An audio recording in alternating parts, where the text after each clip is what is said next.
취임 이후에 첫 해외 순방 떠나게 되는 이재명 대통령 얘기부터 해보도록 하겠습니다. 1박 3일의 일정, 숨가쁜 일정입니다. 주요 7개국 정상회의, G7 정상회의를 위해서 오늘 밤에 저녁에 캐나다로 출국하게 될 것으로 보이는데요. 먼저 위성락 대통령실 국가안보실장의 얘기 들어보도록 하겠습니다. AI 시대를 맞아서 안정적인 글로벌 AI 생태계 구축과 AI 혁신 혜택 확산을 위한 대한민국의 역할을 설명하실 것입니다. 민주주의와 외교, 경제 통상 영역에서의 폭언을 바탕으로 실용 외교를 적극 추구하는 계기라는 의미가 되겠습니다. 네, 역대 대통령의 첫 해외 순방 일정을 보게 되면 이재명 대통령의 일정이 급박하다는 인상 받으실 수 있을 겁니다. 취임 12일 만에 나가게 되는 거고요.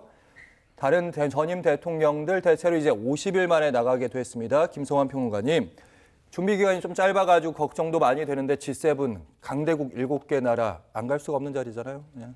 원래 그러잖아요. 든자리는 티가 안 나도 난자리는 티가 난다 이렇게 얘기를 하고 있는데요. 우리가 G7하고 뭐 좀 있으면 또 나토 정상회의도 있거든요. 거기에 만약에 애정이 돼 있는데 안 간다. 그럼 그게 꼭 정치적 메시지로 해석될 가능성이 매우 높거든요. 어떻게 해서든 사실은 참석을 해야 한다고 하는 그런 당위도 좀 있고요. 지금 이제 방금 전에 발언은 두 차례 세션에 참가해서 이재명 대통령이 발언할 것에 대한 위성락 안보실장이 설명한 내용이었고요. 좀 더 의미심장한 발언은 따로 있는데요.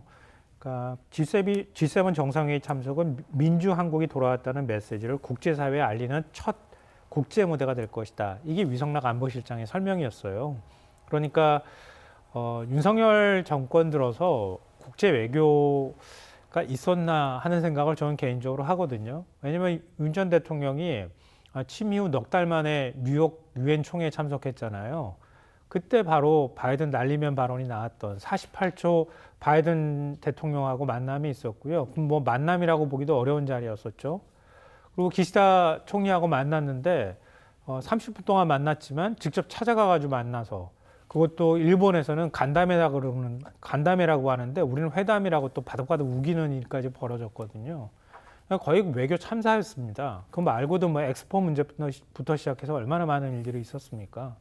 그러니까 그 이후에 또 계엄 선포라고 하는 사실은 어찌 보면 대한민국 민주주의 역사를 퇴행시켰다. 반세기 전으로 되돌렸다고 해도 될 만큼 그러니까 외국에서 바라볼 때는 도저히 믿을 수 없는 일이 벌어졌던 거거든요. 근데 그걸 사실은 국민의힘으로 시민의 힘으로 다시 세우고 대선을 통해서 새로운 대통령을 뽑았기 때문에 그동안에 외교 공백이 있었던 것들을 메우고 지금 뭐 미국하고도 많이 비교가 되지만 대한민국이 다시 새로운 대통령을 통해서 민주주의를 세우는 과정에 있었고 그 대통령이 나가서 국제 무대에서 정상들하고 어깨를 나란히 한다고 하는 그런 의미가 있을 것 같아요. 그러니까 지금 이번 한 번 뭐 그 다자 외교 무대에 갔다고 해서 엄청난 기대나 성과를 하기보다는 일종의 정상들 간에 잠깐의 어떤 그 안면을 트는 과정이다. 뭐 이렇게 인식하면 좋을 것 같고요. 그리고 이후에 있을 일종의 국익 중심의 외교를 펼치는 데 있어서 정상들 간에 최소한의 교감을 나누는 정도의 뭐 예를 들면 트럼프 대통령하고 만남이든 아니면은 이시바 총리하고 만남이든 간에 그런 자리의 성격 정도를 기대하는 게 좋겠다.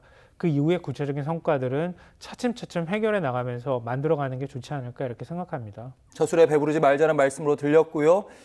정상 외교의 공백이 지난 6개월이 아니라 실제로는 3년이었다. 김성환 평론가의 말씀 들었습니다. 그리고 장 소장님, 이번에 어쨌든 약식 회담은 있는데 그렇게 길지는 않더라고요. 다른 정상들이랑. 왜냐면요. 우리가 그냥 참관국이잖아요. 옵저버 형식입니다. 그러니까 초청 대상국도 아니에요. 그래서 그냥 너무 욕심부릴 필요가 없을 것 같아요. 그리고 대통령실이나 민주당 쪽에서도 너무 과장해가지고 이 의미와 성과를 부풀려서 얘기할 필요도 없을 것 같습니다. 우리가 지난번 12월 3일 불법적인 비상계엄 때문에 대한민국 민주주의가 무너지는 거 아니냐 그런 걱정과 위기감이 있었잖아요.